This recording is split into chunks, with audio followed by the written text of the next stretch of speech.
Good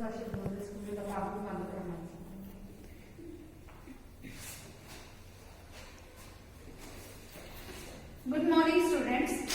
आगे को हम अपनी 13.6 एक्सरसाइज को ही कंटिन्यू करते हैं। तो देखो इसका 15 सम क्या है, find the equation of the plane passing through the 3 points. किसी प्लेन की मुझे इक्वेशन निकालनी है जो इन 3 पॉइंट से पास आउट हो रही है। पहला पॉइंट है 2, 3, 4, दूसरा पॉइंट है हमारे पास 3, -5 एंड 1, तीसरा पॉइंट है हमारे पास 4, -1 एंड 2। अब देखो इनका यूज करके पहले 3 पासिंग पॉइंट्स का मुझे यूज करके मुझे प्लेन की इक्वेशन बतानी है। प्लेन की अगर मैं जनरल इक्वेशन की बात करूं तो वो क्या हो गया, a into x minus x1 plus b into y minus y1 plus c into z minus z1 is equals to 0। अब अगर ये तीनों इसके पासिंग पॉइंट है तो इसकी इक्वेशन को भी सेटिस्फाई करेंगे। तो x1 y1 z1 की जगह पे पहले फर्स्ट पॉइंट पुट करो, तो a into x minus 2 plus b into y minus 3 plus c into z minus 4 is equals to 0। ठीक है, इसको मैंने नाम दे दिया इक्वेशन नंबर फर्स्ट। अब देखो सेकंड पॉइंट भी तो इसी का पासिंग पॉइंट है, इट मींस कि x y z की जगह पे मैं उस सेकंड पॉइंट को भी पुट कर सकती हूँ। तो क्या बनेगा, a into 3 minus 2 plus b into -5 minus 3 plus c into 1 minus 4 is equals to 0। क्या बनाएंगे, a minus 8b minus 3c is equals to 0। Equation number second. अब ये वाला पॉइंट भी है, वो भी इसी फर्स्ट इक्वेशन को सेटिस्फाई करेगा क्योंकि है तो प्लेन की इक्वेशन, तो वो भी सेटिस्फाई करेगा। तो क्या बनेगा, a into x y z की जगह पे वो पॉइंट पुट करो, 4 minus 2 plus b into -1 minus 3 plus c into 2 minus 4 is equals to 0। 2a फिर -4b minus 2c is equals to 0। 2 common ले सकते हैं हम, a minus 2b minus c is equals to 0। Equation number third.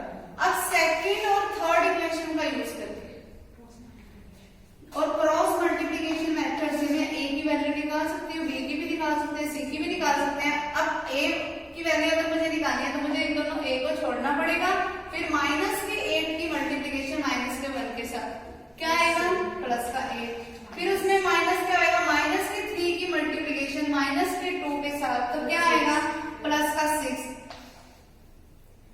फिर is equals to b divided by में, फिर पहले लगाओ माइनस का साइन, फिर अब b वाले छोड़ दो।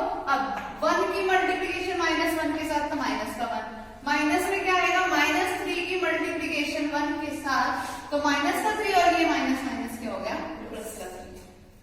ठीक है, is equals to c divided by, अब c वाले छोड़ दो, 1 की मल्टीप्लिकेशन -2 के साथ तो माइनस का 2, माइनस में -8 की मल्टीप्लिकेशन 1 के साथ तो माइनस का 8 ले आएगा, तो क्या बन गया, प्लस का 8।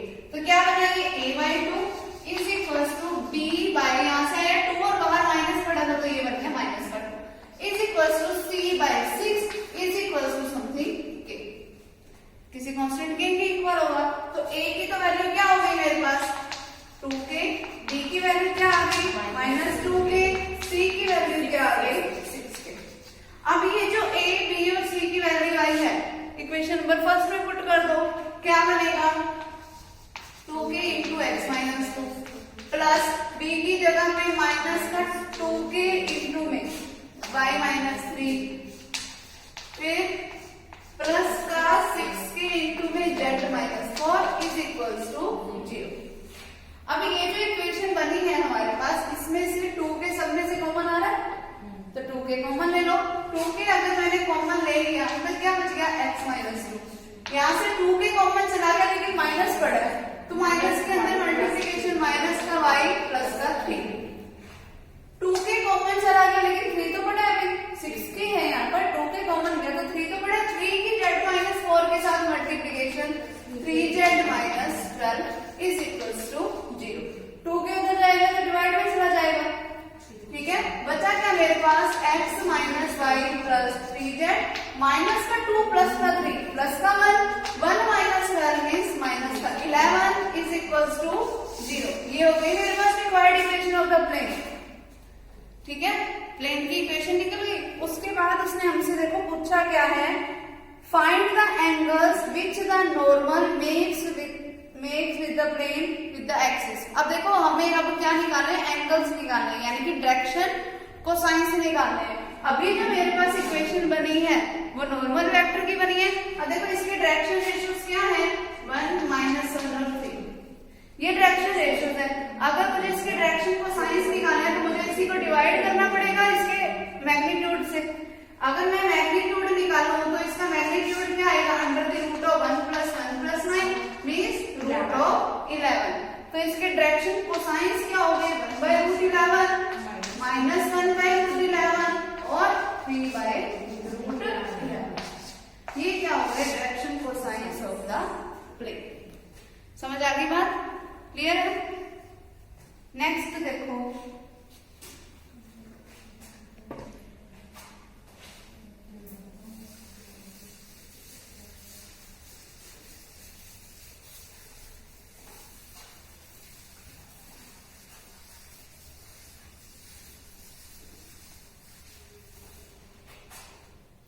देखो नेक्स्ट सम है हमारे पास, the foot of the perpendicular drawn from the origin to a plane whose coordinates are 2, 5 and 7, find the equation of the plane.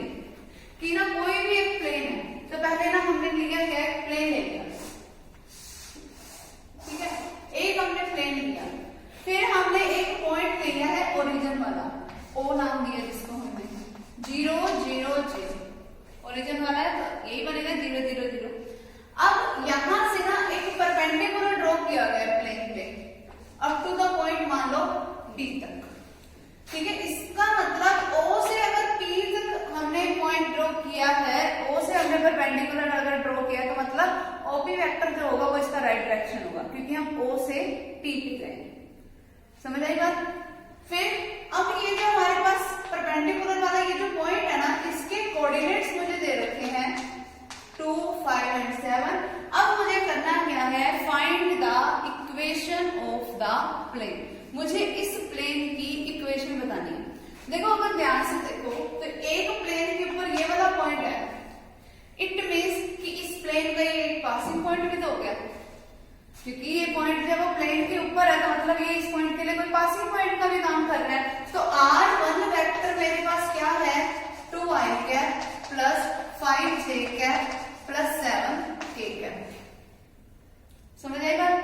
फिर ये वाला वेक्टर काम किसका कर रहा है, नॉर्मल वेक्टर का, यानी कि अगर मुझे n वेक्टर निकालना है तो n वेक्टर मेरे पास क्या होगा कि हम करें क्या कि P वाले पोजीशन वेक्टर में से माइनस कर दे O वाले पोजीशन वेक्टर को, तभी मेरे पास n वेक्टर निकलेगा, क्योंकि डायरेक्शन तो हमारे पास O से P है, यानी कि हमें टर्मिनल पॉइंट में से इनिशियल पॉइंट को क्या करना है, माइनस करना है। तो टर्मिनल पॉइंट से इनिशियल पॉइंट को माइनस करो तो 2 - 0 2i cap, 5 - 0 plus 5j cap, 7 - 0 7k cap.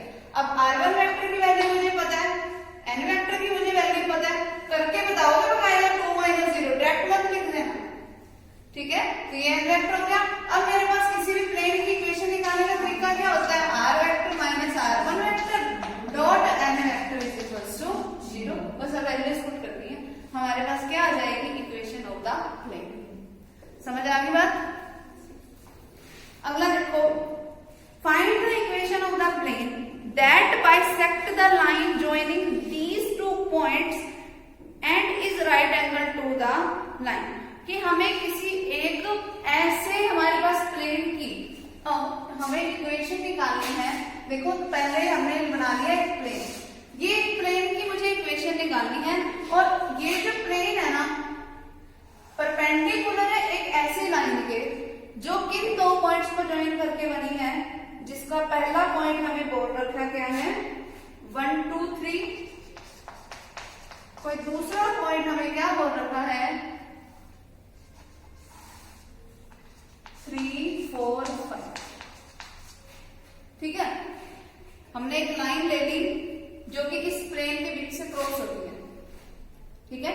और अपने आप एक तरीके से ना ये है कि जैसे ना अगर मेरे पास कोई भी, अगर जैसे मान लो कि मेरे पास ये कोई भी एक नोटबुक है, ठीक है। अब ये अपने आप में एक प्लेन है, इस प्लेन के बीच में से कोई एक लाइन जा रही है इस तरीके से, ठीक है। तो अपने आप में देखो ये अगर ये बेस है तो ये इसके साथ 90 डिग्री का ही एंगल बना रही है, ठीक है। अब और ये जो लाइन जा रही है ना, इसके क्रॉस होके जा रही है, प्रॉपर कंप्लीट लाइन ली है मैंने जो इसको क्रॉस करते हुए जा रही है। और ये जो जिस पॉइंट पे इसको क्रॉस कर रही है ना, मतलब जिस पॉइंट पे इसको टच कर रही है, वो पॉइंट उसने क्या बोला, बाइसेक्शन वाला पॉइंट।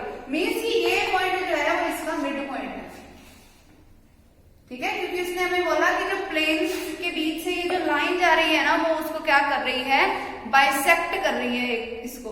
तो हमने इसको क्या लेना है, बाइसेक्शन वाला पॉइंट लेना है, ठीक है। तो इसका अगर मैं बाइसेक्शन वाला पॉइंट निकालूं तो वो क्या आ जाएगा, इसके 3 + 1/2 मींस ये पॉइंट हो गया 2। फिर 4 + 2 यानी कि 6 के डिवाइड बाय में 2 करोगे तो क्या आएगा 3। फिर 5 + 3 यानी कि 8 डिवाइड बाय 2 मींस 4। तो मतलब मेरे पास इसका मिड पॉइंट लिया गया। अब यानी कि 2, 3, 4 एक ऐसा पॉइंट है जो इस प्लेन के ऊपर भी है और इस लाइन के ऊपर भी है, दोनों का कॉमन पॉइंट है क्योंकि यही पॉइंट इनका इंटरसेक्टिंग पॉइंट भी है।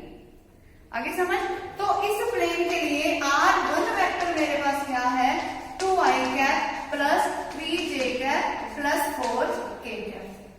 आगे समझ। और अगर हम नॉर्मल वेक्टर की बात करें, नॉर्मल वेक्टर कैसे निकलेगा, एन वेक्टर टर्मिनल में से इनिशियल पॉइंट को माइनस कर दो, ठीक है। टर्मिनल पॉइंट 3 में से माइनस किया 1 को 2i, 4 में से माइनस किया 2 को 2j, 5 में से माइनस किया 3 को 2k। अब R1 वेक्टर पता है, n वेक्टर पता है, फॉर्मूला हमें पता ही है, R vector minus R1 vector dot n vector is equals to 0। ये हमारे पास क्या हो जाएगी, इक्वेशन ऑफ द प्लेन। आगे समझ। नेक्स्ट देखो, find the equation of the plane which makes intercept 2, 3, 7 with the coordinate axis।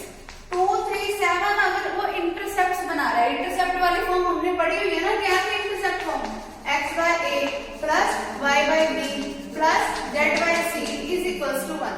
अब a कोऑर्डिनेट क्या है मेरे पास 2, तो x/2 + y/3 + z/7 is equals to 1। अब एलसीएम लो, क्या आएगा एलसीएम 42 आएगा। क्या बनेगा यहां से 21x प्लस फिर क्या बनेगा 14y + 6z is equals to 1।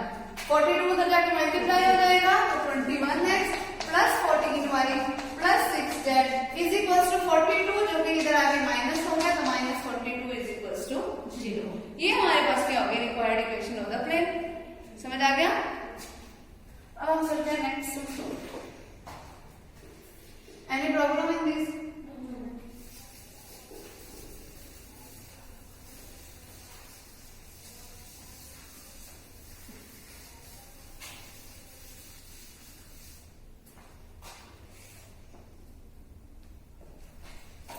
अब देखो नेक्स्ट सम क्या है हमारे पास, reduce the equation of the plane to the intercept form. अब मुझे एक प्लेन की इक्वेशन दे रखी है, मुझे उसको इंटरसेप्ट फॉर्म में रिड्यूस करना है, मतलब उसकी इंटरसेप्ट फॉर्म निकालनी है। इंटरसेप्ट फॉर्म कैसे निकलती है, x/a + y/b + z/c is equals to 1 चाहिए मुझे, ठीक है। तो मेरा काम यही होगा कि मैं राइट साइड पे 1 बना दूं, अपने आप ही x/a + y/b + z/c टाइप की फॉर्म बन जाएगी लेफ्ट साइड में। तो ठीक है, मुझे सिर्फ इतनी कोशिश करनी है कि मैं राइट साइड पे 1 बनाने की कोशिश करूं। तो सबसे पहले जो इतना बोल रहे थे ना, पहले हम वो बता दें। देखो क्या बोला है, 2x + 3y - z is equals to 6। ये दे रखी है। अब मुझे जो इंटरसेप्ट फॉर्म है उसमें इक्वल्स टू चाहिए होता है 1।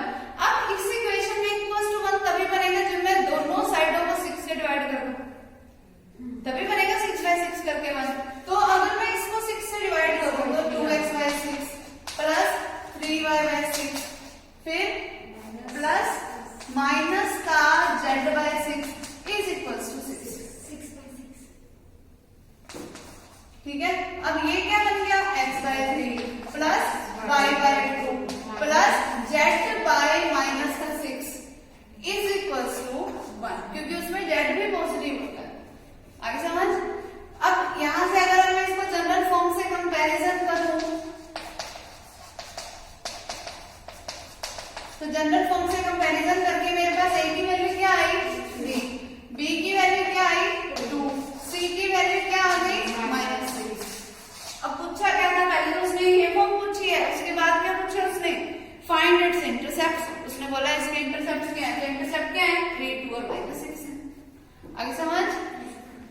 नेक्स्ट देखो, a plane meets the x, y and z axis at the points A, B and C respectively such that the centroid of the triangle is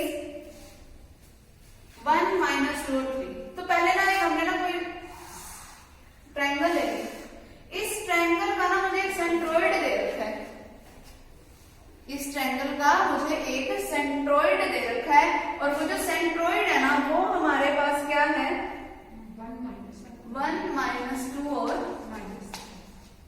plus कर दे, ठीक है।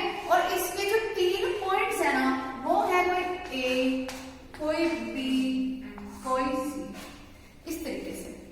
फिर हमें क्या बोल रखा है, find the vector and Cartesian equation of the plane.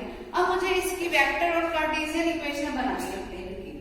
देखो अगर ये मेरे पास कोई एक ट्रायंगल की फॉर्म है, अब देखो जो हमारे पास ये वाला जो पॉइंट होएगा, ये जो ए वाला पॉइंट है वो हम अपनी तरफ से किस पे लेंगे, देखो ये ए बी सी, उसने हमें बोला है कि ये जो पॉइंट्स है वो एक्स वाई और जेड एक्सिस के ऊपर है। इट मींस कि अगर ए पॉइंट एक्स एक्सिस के ऊपर है तो एक्स एक्सिस के ऊपर वाई भी 0 और जेड भी 0, तो इस ए पॉइंट्स के कोऑर्डिनेट्स क्या हो जाएंगे a 0 0। बी पॉइंट अगर वाई एक्सिस के ऊपर है तो इसके कोऑर्डिनेट्स 0 b 0। सी पॉइंट अगर इसके ऊपर है तो 0 0 c। आगे समझ। फिर हमें उसने बोला क्या है कि मुझे इस ट्रायंगल का सेंट्रोइड पता है। अब इस सेंट्रोइड की हेल्प से ही हम ये निकालेंगे। सेंट्रोइड निकालने का तरीका क्या होता है कि जितने भी एक्स कोऑर्डिनेट है ना तीनों के, उनको ऐड करो, यानी कि ए में ऐड करो ये वाला 0, ऐड करो ये वाला 0, डिवाइड करो 3 से, वो बनता है first coordinate of the centroid, ठीक है। तीनों एक्स कोऑर्डिनेट का एडिशन, फिर उसको डिवाइड कर दो 3 से, क्योंकि हमने 3 कोऑर्डिनेट्स ऐड किए हैं, डिवाइड किया हमने 3 से, इज इक्वल टू में बनता है x coordinate of the centroid, मतलब इज इक्वल टू में क्या बनेगा 1। तो a plus 0 means a, divide by में 3 पड़ा जो कि उधर जाके मल्टीप्लाई हुआ तो a की वैल्यू आ गई। तो मतलब a पॉइंट मेरे पास क्या है 3 0 0। आगे समझ। सेम उसी तरीके से 0 में अब ऐड करो b, और इस b में फिर से ऐड करो 0, डिवाइड बाय 3 करोगे क्या बनता है माइनस का 2, तो b की वैल्यू क्या आ गई -6। तो ये पॉइंट मेरे पास बन गया 0 -6 और 0, ठीक है। अब मैं इसका थर्ड वाला निकालती हूँ। 0 में ऐड करोगे 0, फिर ऐड क्या करोगे c, तो 0 plus c divide by 3 is equal to 3, तो c की वैल्यू आ गई 9।